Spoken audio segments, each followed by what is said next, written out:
ਗੱਲ ਕਰਦੇ ਹਾਂ ਨਾਗਰਿਕਤਾ ਸੋਧ ਕਾਨੂੰਨ ਦੀ। ਪਿਛਲੇ ਲੰਮੇ ਸਮੇਂ ਤੋਂ ਅਫਗਾਨੀ ਸਿੱਖਾਂ ਵਾਸਤੇ ਸ਼੍ਰੋਮਣੀ ਅਕਾਲੀ ਦਲ ਵੱਲੋਂ ਲੜਾਈ ਲੜੀ ਜਾ ਰਹੀ ਸੀ, ਜੋ ਰੰਗ ਲਿਆਈ ਹੈ। ਅਫਗਾਨੀ ਸਿੱਖਾਂ ਨੂੰ ਭਾਰਤੀ ਨਾਗਰਿਕ ਵਜੋਂ ਪਛਾਣ ਦਿਵਾਉਣ ਦੇ ਫੈਸਲੇ ਪਿੱਛੇ ਸ਼੍ਰੋਮਣੀ ਅਕਾਲੀ ਦਲ ਨੇ ਲੰਮੇ ਸੰਘਰਸ਼ ਦੀ ਅਹਿਮ ਭੂਮਿਕਾ ਨਿਭਾਈ ਹੈ, ਜਿਸ ਦੀ ਸ਼ੁਰੂਆਤ 2014 ਵਿੱਚ ਹੋਈ ਸੀ। ਵੇਖੋ ਇਹ ਖਾਸ ਰਿਪੋਰਟ। ਮੁੜ ਰੰਗ ਲਿਆਈ ਸ਼੍ਰੋਮਣੀ ਅਕਾਲੀ ਦਲ ਦੀ ਲੜਾਈ। ਅਫਗਾਨੀ ਸਿੱਖਾਂ ਨੂੰ ਮਿਲਿਆ ਮਾਣ, ਭਾਰਤੀ ਨਾਗਰਿਕ ਵਜੋਂ ਮਿਲੀ ਪਛਾਣ। ਅਫਗਾਨੀ ਸਿੱਖਾਂ ਨੂੰ ਭਾਰਤੀ ਨਾਗਰਿਕ ਵਜੋਂ ਪਛਾਣ ਦਿਵਾਉਣ ਦੇ ਫੈਸਲੇ ਪਿੱਛੇ ਸ਼੍ਰੋਮਣੀ ਅਕਾਲੀ ਦਲ ਦੇ ਲੰਮੇ ਸੰਘਰਸ਼ ਨੇ ਅਹਿਮ ਭੂਮਿਕਾ ਨਿਭਾਈ। ਸਾਲ 2014 ਚ ਮੋਦੀ ਸਰਕਾਰ ਬਣਦੇ ਹੀ ਕੇਂਦਰੀ ਮੰਤਰੀ ਹਰਸਿਮਰਤ ਕੌਰ ਬਾਦਲ ਨੇ ਪਹਿਲੇ ਦਿਨ ਤੋਂ ਹੀ ਕੇਂਦਰ ਅੱਗੇ ਅਫਗਾਨੀ ਸਿੱਖਾਂ ਨੂੰ ਪੇਸ਼ ਆ ਰਹੀਆਂ ਮੁਸ਼ਕਲਾਂ ਨੂੰ ਜ਼ੋਰਦਾਰ ਢੰਗ ਨਾਲ ਰੱਖਿਆ। ਸਾਲ 2015 ਚ ਅਫਗਾਨੀ ਸਿੱਖਾਂ ਦੇ ਵਫਦ ਨੇ ਕੇਂਦਰੀ ਮੰਤਰੀ ਨਾਲ ਮੁਲਾਕਾਤ ਕੀਤੀ, ਜਿਸ ਤੋਂ ਬਾਅਦ ਹਰਸਿਮਰਤ ਕੌਰ ਬਾਦਲ ਨੇ ਮੋਦੀ ਸਰਕਾਰ ਤੱਕ ਇਹਨਾਂ ਦੀ ਮੁਸ਼ਕਲ ਪਹੁੰਚਾਈ, ਜਿਸ ਦੀ ਸ਼ੁਰੂਆਤ ਕੇਂਦਰ ਵੱਲੋਂ 13 ਜੁਲਾਈ ਸਾਲ 2016 ਚ ਕੈਬਨਿਟ ਦੇ ਫੈਸਲਿਆਂ ਤੋਂ ਹੋਈ, ਜਿਸ ਦੇ ਵਿੱਚ ਬੈਂਕ ਅਕਾਊਂਟ ਖੋਲ੍ਹਣ ਦੀ ਮਨਜ਼ੂਰੀ, ਕੰਮਕਾਜ ਚਲਾਉਣ ਲਈ ਜ਼ਮੀਨ ਖਰੀਦਣ ਦੀ ਮਨਜ਼ੂਰੀ, ਡਰਾਈਵਿੰਗ ਲਾਇਸੈਂਸ, ਪੈਨ ਅਤੇ ਆਧਾਰ ਕਾਰਡ ਬਣਾਉਣਾ, ਸੂਬੇ ਵਿੱਚ ਕਿਸੇ ਵੀ ਥਾਂ ਤੇ ਜਾਣਾ, ਲੰਮੀ ਮਿਆਦ ਲਈ ਵੀਜ਼ਾ ਵਧਾਉਣ ਵਰਗੀਆਂ ਸਰਗਰਮੀਆਂ ਇਹਨਾਂ ਦੀਆਂ ਮੰਗਾਂ ਪ੍ਰਵਾਨ ਚੜ੍ਹੀਆਂ। ਆਪਣਾ ਘਰ-ਬਾਰ ਛੱਡ ਕੇ ਆਏ ਇਹਨਾਂ ਲੋਕਾਂ ਨੂੰ ਵੱਡੀ ਰਾਹਤ ਦਿਵਾਉਣ ਤੋਂ ਬਾਅਦ ਵੀ ਸ਼੍ਰੋਮਣੀ ਅਕਾਲੀ ਦਲ ਦੇ ਆਗੂਆਂ ਨੇ ਨਾਗਰਿਕਤਾ ਦਿਵਾਉਣ ਲਈ ਕੋਸ਼ਿਸ਼ਾਂ ਜਾਰੀ ਰੱਖੀਆਂ। ਸ਼੍ਰੋਮਣੀ ਅਕਾਲੀ ਦਲ ਦੇ ਪ੍ਰਧਾਨ ਸੁਖਬੀਰ ਸਿੰਘ ਬਾਦਲ ਅਤੇ ਕੇਂਦਰੀ ਮੰਤਰੀ ਹਰਸਿਮਰਤ ਕੌਰ ਬਾਦਲ ਦੀ ਅਗਵਾਈ 'ਚ ਪ੍ਰਤੀਨਿਧੀ ਮੰਡਲ ਵੱਲੋਂ ਕੇਂਦਰ ਸਰਕਾਰ ਤੱਕ ਪਹੁੰਚ ਕੀਤੀ ਗਈ, ਕਈ ਪੱਤਰ ਵੀ ਲਿਖੇ ਗਏ। ਕੇਂਦਰੀ ਮੰਤਰੀ ਹਰਸਿਮਰਤ ਕੌਰ ਬਾਦਲ ਦੀ ਅਗਵਾਈ 'ਚ ਗ੍ਰਹਿ ਮੰਤਰੀ ਰਾਜਨਾਥ ਸਿੰਘ ਨਾਲ ਵੀ ਕਈ ਵਾਰ ਮੁਲਾਕਾਤ ਹੋਈ। 2 ਅਗਸਤ 2018, 14 ਅਗਸਤ 2018 ਸਣੇ ਹੋਰ ਕਈ ਅਹਿਮ ਮੌਕਿਆਂ ਤੇ ਸ਼੍ਰੋਮਣੀ ਅਕਾਲੀ ਦਲ ਦੇ ਆਗੂ ਇਹਨਾਂ ਅਫਗਾਨੀ ਸਿੱਖਾਂ ਨੂੰ ਹੱਕ ਦਿਵਾਉਣ ਦੇ ਲਈ ਜੱਦੋ-ਜਹਿਦ ਕਰਦੇ ਰਹੇ। ਅਫਗਾਨਿਸਤਾਨ ਤੋਂ ਬਹੁਤ ਸਿੱਖ ਇੱਥੇ ਆਏ ਕਿਉਂਕਿ ਹਾਲਾਤ ਅਫਗਾਨਿਸਤਾਨ ਦੀ ਠੀਕ ਨਹੀਂ। ਅਸੀਂ ਉਹਨਾਂ ਨੂੰ ਰਿਕੁਐਸਟ ਕੀਤੀ ਕਿ ਉਹ ਜਿਹੜੇ ਸਿੱਖ ਆਏ ਆ, ਹਜ਼ਾਰਾਂ ਦੀ ਗਿਣਤੀ 'ਚ ਆਏ ਆ, ਉਹ ਹਿੰਦੁਸਤਾਨ ਦੀ ਸਿਟੀਜ਼ਨ ਬਣਨਾ ਚਾਹੁੰਦੇ ਆ। ਪਿਛਲੇ 25 ਸਾਲ ਤੋਂ ਇੱਥੇ ਰਹਿ ਰਹੇ ਆ, ਪਰ ਉਹ ਦਫ਼ਤਰਾਂ ਦੇ ਵਿੱਚ ਧੱਕੇ ਖਾਣੇ ਪੈਂਦੇ ਆ। ਇਮੀਡੀਏਟਲੀ ਆਪਾਂ ਉਹਨਾਂ ਨੂੰ ਸਿਟੀਜ਼ਨਸ਼ਿਪ ਦੇ ਸਾਰੇ ਅਧਿਕਾਰ ਦਈਏ, ਅਤੇ ਜਿਹਦੇ ਨਾਲ ਇੱਕ ਹਿਊਮੈਨਿਟੇਰੀਅਨ ਐਕਟ ਹੋਊਗਾ ਹਿੰਦੁਸਤਾਨ ਸਰਕਾਰ ਦਾ। ਕਿਉਂਕਿ ਦੂਜੇ ਦੇਸ਼ਾਂ 'ਚ ਜਿਹੜੇ ਆਪਣੇ ਅਫਗਾਨਿਸਤਾਨ ਤੋਂ ਸਿੱਖ ਭਾਵੇਂ ਇੰਗਲੈਂਡ ਗਏ, ਭਾਵੇਂ ਅਮਰੀਕਾ ਗਏ, ਭਾਵੇਂ ਕੈਨੇਡਾ ਗਏ, ਉੱਥੇ 2-3 ਮਹੀਨਿਆਂ 'ਚ ਹੀ ਉਹਨਾਂ ਨੂੰ ਸਿਟੀਜ਼ਨਸ਼ਿਪ ਮਿਲ ਗਈ। ਪਰ ਆਪਣੇ ਇੱਥੇ 20-25 ਸਾਲ ਹੋ ਗਏ ਅਫਗਾਨਿਸਤਾਨ ਦੇ ਸਿੱਖ ਹੈ, ਉਹ ਹਲੇ ਵੀ ਵਿਚਾਰੇ ਰੁਲ ਰਹੇ ਆ। ਅਤੇ ਮੈਨੂੰ ਅਸ਼ੋਰ ਕੀਤਾ ਕਿ ਇਹਦੇ 'ਚ ਇਮੀਡੀਏਟਲੀ ਉਹਨਾਂ ਨੇ ਕਮੇਟੀ ਬਣਾਈ ਹੈ, ਜਿਹਦੇ 'ਤੇ ਐਕਸ਼ਨ ਲਿੱਤਾ ਜਾਊਗਾ। ਲੰਬੀ ਘਾਲਣ ਤੋਂ ਬਾਅਦ ਅਫਗਾਨੀ ਸਿੱਖਾਂ ਨੂੰ ਨਾਗਰਿਕਤਾ ਸੋਧ ਐਕਟ ਲਾਗੂ ਹੋਣ ਨਾਲ ਸਾਰੇ ਅਧਿਕਾਰ ਮਿਲੇ ਨੇ। ਅਫਗਾਨੀ ਸਿੱਖਾਂ ਨੇ ਵੀ ਆਪਣੇ ਲਈ ਸੰਘਰਸ਼ ਕਰਨ ਵਾਲਿਆਂ ਨੂੰ ਭੁਲਾਇਆ ਨਹੀਂ। ਐਕਟ ਹਕੀਕਤ 'ਚ ਬਦਲਦੇ ਹੀ ਸਭ ਤੋਂ ਪਹਿਲਾਂ ਸੁਖਬੀਰ ਸਿੰਘ ਬਾਦਲ ਅਤੇ ਹਰਸਿਮਰਤ ਕੌਰ ਬਾਦਲ ਦਾ ਸਨਮਾਨ ਕਰ ਸ਼ੁਕਰੀਆ ਅਦਾ ਕੀਤਾ।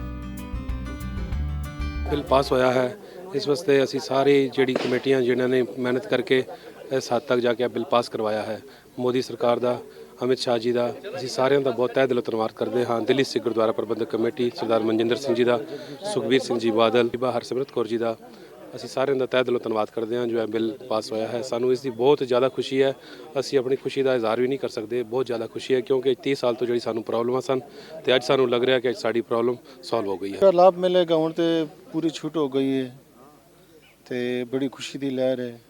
ਅਸੀਂ ਬਾਦਲ ਸਾਹਿਬ ਦਾ, ਇਲਾਕੇ ਦਾ ਜਗਦੀਸ਼ ਸਿੰਘ ਕਾਲੂ ਜੀ ਦਾ, ਜੋ ਕਿ ਇਹਨਾਂ ਨੇ ਬਹੁਤ ਸਾਡੇ ਨਾਲ ਸੰਘਰਸ਼ ਕੀਤਾ ਹੈ ਔਰ ਹਰ ਤਰ੍ਹਾਂ ਦੇ ਮੋਢੇ ਨਾਲ ਮੋਢਾ ਚੱਲ ਕੇ ਸਾਡੇ ਕੰਮਾਂ ਨੂੰ ਅੱਗੇ ਲੈ ਗਏ ਨੇ। ਅਕਾਲੀ ਦਲ ਵੱਲੋਂ ਇਹਨਾਂ ਨੂੰ ਮੁੜ ਭਰੋਸਾ ਦਿਵਾਇਆ ਗਿਆ ਹੈ ਕਿ ਅਕਾਲੀ ਦਲ ਹਮੇਸ਼ਾ ਉਹਨਾਂ ਦੇ ਨਾਲ ਡਟਿਆ ਰਹੇਗਾ। ਕੇਂਦਰੀ ਮੰਤਰੀ ਹਰਸਿਮਰਤ ਕੌਰ ਬਾਦਲ ਮੁਤਾਬਕ ਅਫਗਾਨੀ ਸਿੱਖਾਂ ਦੀ ਪੀੜ ਨੂੰ ਮਹਿਸੂਸ ਕਰਦੇ ਹੋਏ ਸ਼੍ਰੋਮਣੀ ਅਕਾਲੀ ਦਲ ਨੇ ਇਹਨਾਂ ਦਾ ਹਰ ਥਾਂ ਤੇ ਸਾਥ ਦਿੱਤਾ ਹੈ ਤੇ ਅੱਗੇ ਵੀ ਦਿੰਦਾ ਰਹੇਗਾ। ਦੇਸ਼ ਦੇ ਪ੍ਰਧਾਨ ਮੰਤਰੀ ਦਾ, ਅਮਿਤ ਸ਼ਾਹ ਜੀ ਦਾ ਵੀ ਮੈਂ ਧੰਨਵਾਦ ਕਰਨਾ ਚਾਹੁੰਦਾ, ਰਾਜਨਾਥ ਸਿੰਘ ਜੀ ਦਾ ਵੀ, ਕਿਉਂਕਿ ਮੈਨੂੰ ਯਾਦ ਹੈ ਜਦੋਂ ਮੇਰੇ ਪਿਤਾ ਬਾਦਲ ਸਾਹਿਬ ਸਾਰੇ ਮੁੱਖ ਮੰਤਰੀ ਸੀ, ਉਦੋਂ ਦੀ ਮੈਨੂੰ ਲੱਗਦਾ ਲੜਾਈ ਚੱਲ ਰਹੀ ਹੈ। ਕਈ ਵਾਰ ਮੈਂ ਉਹਨਾਂ ਨਾਲ ਇੱਥੇ ਆਇਆ, ਜੋ ਕੋਈ ਸਮੱਸਿਆ ਆਉਂਦੀ, ਲਗਾਤਾਰ ਕੋਈ ਵੀ ਸਰਕਾਰ ਇੱਥੇ ਹੋਈ, ਪਰ ਸ਼੍ਰੋਮਣੀ ਅਕਾਲੀ ਦਲ ਨੇ ਲਗਾਤਾਰ ਲੜਾਈ ਲੜਦੇ ਗਏ ਅਤੇ ਪਰਮਾਤਮਾ ਦੀ ਬੜੀ ਮਿਹਰ ਤੇ ਬਖਸ਼ਿਸ਼ ਹੋਈ ਹੈ ਕਿ ਸਾਰਿਆਂ ਦੀ ਅਰਦਾਸਾਂ ਪੂਰੀਆਂ ਹੋ ਗਈਆਂ। ਮੈਂ ਪਾਰਲੀਮੈਂਟ 'ਚ ਵੀ ਕਿਹਾ ਸੀ, ਮੈਂ ਕਿਹਾ 70-80 ਹਜ਼ਾਰ ਲੋਕ ਸਾਡੇ ਭੈਣ ਭਰਾ ਇੱਥੇ ਆਏ ਬੈਠੇ ਆ, ਪਿਛਲੇ 30 ਸਾਲ ਤੇ ਆਏ ਬੈਠੇ ਆ। ਮਤਲਬ ਦੁਨੀਆ 'ਚ ਵੀ ਤੁਸੀਂ ਕਿਤੇ ਚਲੇ ਜਾਓ ਨਾ, ਅਮਰੀਕਾ 'ਚ ਚਲੇ 30 ਸਾਲ ਦੇ ਜਾਂਦੇ ਹੋ ਨਾ, ਉਹ ਦੇਸ਼ ਵੀ ਨਹੀਂ ਕੱਢਦਾ ਤੁਹਾਨੂੰ। ਤੇ ਆਪਾਂ ਨੂੰ 30 ਸਾਲ ਹੋ ਗਏ ਹਲੇ ਤੱਕ ਆਪਾਂ ਸਿਟੀਜ਼ਨਸ਼ਿਪ ਨਹੀਂ ਦਿੱਤੀ। ਤੇ ਮੈਨੂੰ ਬੜੀ ਖੁਸ਼ੀ ਹੈ ਕਿ ਆਹ ਬੜੀ ਦਲੇਰੀ ਦਾ ਕੰਮ ਦੇਸ਼ ਦੇ ਪ੍ਰਧਾਨ ਮੰਤਰੀ ਦੇ ਅਮਿਤ ਸ਼ਾਹ ਜੀ ਨੇ ਕੀਤਾ ਹੈ, ਕਿਉਂਕਿ ਇਹ ਬੜਾ ਬੋਲਡ ਡਿਸੀਸ਼ਨ ਹੈ। ਤੇ ਅੱਜ ਮੈਂ ਹਜ਼ਾਰਾਂ ਆਪਣੇ ਭੈਣ ਭਰਾ, ਅੱਜ ਤੁਸੀਂ you feel we are part of India, ਤੇ ਮੈਂ ਤੁਹਾਨੂੰ ਵਧਾਈ ਦੇਣਾ ਚਾਹੁੰਦਾ। ਤੇ ਮੈਂ ਤੁਹਾਨੂੰ ਇੰਨਾ ਇੰਸ਼ੋਰ ਕਰਨਾ ਚਾਹੁੰਦਾ ਕਿ ਤੁਹਾਡੀ ਲੜਾਈ ਅਖੀਰ ਤੱਕ ਲੜਾਂਗੇ। ਜੇ ਪੰਜਾਬ 'ਚ ਕੋਈ ਆਬਸਟੀਕਲ ਆਊਗਾ, ਵੀ ਵਿਲ ਇੰਸ਼ੋਰ ਕਿ ਆਬਸਟੀਕਲ ਨਾ ਆਏ। ਇਸ ਦਰਦ ਨੂੰ ਮਹਿਸੂਸ ਮੇਰਾ ਖਿਆਲ ਅੱਜ ਦੇਸ਼ ਦੇ ਬਹੁਤ ਸਾਰੇ ਲੋਕੀ ਜੇ ਆਪਣੇ ਆਪ ਨੂੰ ਤੁਹਾਡੀ ਥਾਂ 'ਚ ਰੱਖਣ, ਇਹਨੂੰ ਮਹਿਸੂਸ ਜ਼ਰੂਰ ਕਰ ਸਕਣਗੇ। ਤੇ ਜ਼ਰੂਰ ਮੈਂ ਉਹਨਾਂ ਨੂੰ ਬੇਨਤੀ ਕਰਾਂਗੀ ਕਿ ਇਹ ਸੋਚੇ ਵੀ ਜਿਹੜੇ ਅੱਜ ਆਪਾਂ ਦੇਖ ਰਹੇ ਕਿ ਇਸ ਐਕਟ ਕਰਕੇ ਕਾਫੀ ਵਿਵਾਦ ਚੱਲ ਰਿਹਾ ਹੈ, ਲੇਕਿਨ ਉਹ ਤੁਹਾਡੇ ਵੱਲ ਦੇਖਣ ਕਿ ਤੁਹਾਡਾ ਕੀ ਕਸੂਰ ਹੈ।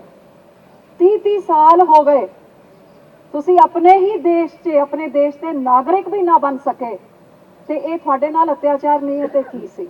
ਕਿ ਆਪਣੀ ਸਰਕਾਰ ਹੋਣ ਦੇ ਨਾਤੇ ਸਾਡੇ ਸਿੱਖਾਂ ਦੇ ਜਿੱਥੇ ਵੱਡੇ ਮਸਲੇ ਕਰਤਾਰਪੁਰ ਸਾਹਿਬ ਦਾ ਲਾਂਘਾ ਹੋਏ, 84 ਦੇ ਕਾਤਲਾਂ ਨਾਲ ਇਨਸਾਫ ਹੋਏ, ਲੰਗਰ ਦੇ ਉੱਤੇ GST ਜਾਂ ਫਿਰ ਤੁਹਾਡੇ ਨਾਲ ਸਿੱਧੇ ਸੰਬੰਧਿਤ ਇੰਨੇ ਸਾਰੇ ਪਰਿਵਾਰਾਂ ਦੇ ਨਾਲ ਇਨਸਾਫ ਕਰਨ ਦਾ ਕੰਮ ਜਿਹੜੀ ਆਪਣੀ ਸਰਕਾਰ ਨੇ ਕਰਕੇ ਦਿੱਤਾ ਹੈ। ਅੱਜ ਮੈਂ ਆਪਣੀ ਸਰਕਾਰ ਵੀ ਦਾ ਸ਼ੁਕਰਾਨਾ ਕਰਦੀ ਹਾਂ, ਦਿੱਲੀ ਗੁਰਦੁਆਰਾ ਪ੍ਰਬੰਧਕ ਕਮੇਟੀ ਦਾ ਵੀ ਸ਼ੁਕਰਾਨਾ ਕਰਦੀ ਹਾਂ ਜਿਨ੍ਹਾਂ ਨੇ ਤੁਹਾਡੇ ਕੇਸ ਦੇ ਉੱਤੇ ਪੂਰੀ ਪੈਰਵਾਈ ਦਿੱਤੀ, ਤੇ ਤੁਹਾਡੇ ਸਾਰਿਆਂ ਦਾ ਵੀ ਧੰਨਵਾਦ ਕਰਦੀ ਹਾਂ ਜਿਨ੍ਹਾਂ ਨੇ ਆਪਣੀ ਸਿੱਖੀ ਨੂੰ ਬੁਲੰਦ ਰੱਖਣ ਵਾਸਤੇ ਤੁਸੀਂ ਆਪ ਦਾ ਦੇਸ਼ ਝੜਤਾ ਲੇਕਿਨ ਧਰਮ ਨਹੀਂ ਛੱਡਿਆ। ਤੇ ਸ਼੍ਰੋਮਣੀ ਅਕਾਲੀ ਦਲ ਦਾ ਧੰਨਵਾਦ ਕਰਦੀ ਹਾਂ ਜਿਨ੍ਹਾਂ ਦੀ ਲੀਡਰਸ਼ਿਪ ਨੇ, ਸਰਦਾਰ ਬਾਦਲ ਨੇ, ਸੁਖਬੀਰ ਜੀ ਪ੍ਰਧਾਨ ਸਾਹਿਬ ਨੇ ਹਮੇਸ਼ਾ ਤੁਹਾਡੇ ਕੇਸ ਨੂੰ ਅੱਗੇ ਰੱਖਦੇ ਹੋਏ ਮੈਨੂੰ ਵੀ ਗਾਈਡ ਕਰਦੇ ਰਹੇ, ਤੇ ਆਪਣੇ ਸਰਕਾਰ ਦੇ ਨਾਲ ਤੁਹਾਡੀ ਅਪੀਲ ਨੂੰ ਅੱਗੇ ਰੱਖ ਕੇ ਅਸੀਂ ਅੱਜ ਉਸ ਚੀਜ਼ 'ਚ ਕਾਮਯਾਬ ਹੋਏ ਨੇ। ਤੇ ਹੁਣ ਤੁਹਾਨੂੰ ਆਪਣੇ ਦੇਸ਼ 'ਚ ਆਪਣੇ ਦੇਸ਼ ਦੀ ਨਾਗਰਿਕਤਾ ਮਿਲਣ 'ਚ ਕੁਝ ਹੀ ਦਿਨਾਂ ਦਾ ਫਾਸਲਾ ਰਹਿ ਗਿਆ। ਗੁਰੂ ਸਾਹਿਬ ਕਿਰਪਾ ਕਰਨ ਕਿ ਜਿੰਨੇ ਵੀ ਇਹੋ ਜਿਹੇ ਪੀੜਤ ਨੇ ਸਾਰਿਆਂ ਨੂੰ ਆਪਣੇ ਦੇਸ਼ ਦਾ ਹੱਕਦਾਰ ਹੋਣ ਦਾ ਹੱਕ ਹੁੰਦਾ ਹੈ, ਤੇ ਇਹ ਹੱਕ ਜ਼ਰੂਰ ਹਰੇਕ ਨੂੰ ਦਿੱਤਾ ਜਾਏ। ਤੇ ਇਸ ਵਾਸਤੇ ਮੈਂ ਜਿੱਥੇ ਗੁਰੂ ਸਾਹਿਬ ਦਾ ਸ਼ੁਕਰਾਨਾ ਕਰਦੀ ਹਾਂ, ਤੁਹਾਡੇ ਸਾਰਿਆਂ ਨੂੰ ਵੀ ਵਧਾਈ ਵੀ ਦਿੰਦੀ ਹਾਂ ਤੇ ਧੰਨਵਾਦ ਵੀ ਕਰਦੀ ਹਾਂ ਕਿ ਆਪਣੀ ਇਹ ਸੇਵਾ ਕਰਨ ਦਾ ਮੌਕਾ ਤੁਸੀਂ ਇਸ ਨਿਮਾਣੀ ਨੂੰ ਧੀ ਨੂੰ ਦਿੱਤਾ। ਲੋਕ ਮੁੱਦਿਆਂ ਲਈ ਜੂਝਣ ਵਾਲੀ ਸਿਆਸੀ ਜਮਾਤ ਸ਼੍ਰੋਮਣੀ ਅਕਾਲੀ ਦਲ ਨੇ ਇੱਕ ਵਾਰ ਮੁੜ ਤੋਂ ਆਪਣਾ ਫਰਜ਼ ਅਦਾ ਕਰਦੇ ਹੋਏ ਅਫਗਾਨਿਸਤਾਨ ਤੋਂ ਉਜੜ ਕੇ ਆਏ ਲੱਖਾਂ ਪਰਿਵਾਰਾਂ ਦੀ ਬਾਹ ਫੜੀ ਤੇ ਉਹਨਾਂ ਨੂੰ ਭਾਰਤ 'ਚ ਨਾਗਰਿਕ ਵਜੋਂ ਰਹਿਣ ਦਾ ਮਾਣ ਦਿਵਾਇਆ। Bureau report, PTC news.